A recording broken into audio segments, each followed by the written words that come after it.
Hackers got into MedStar's corporate network and were able to put ransomware on it by exploiting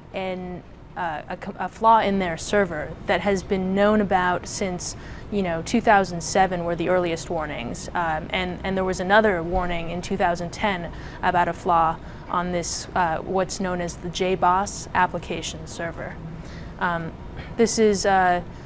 These flaws, there were actually multiple warnings put out, a vulnerability report by the government as well as by a community that produces the software,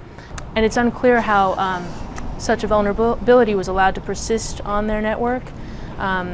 over so much time. MedStar says that it continually patches its systems,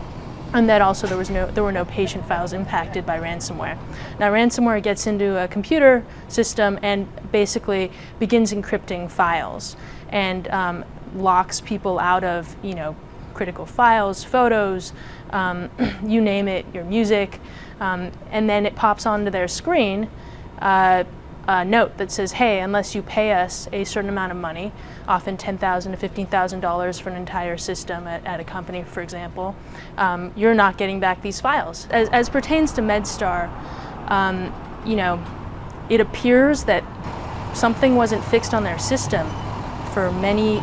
years. I mean, if you want to be conservative, going back to at least 2010, it's unclear what they did in 2007. And that doesn't change the culpability of the hackers who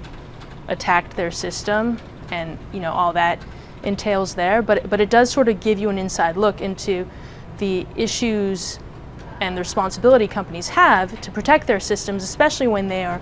holding critical files like patient medical records.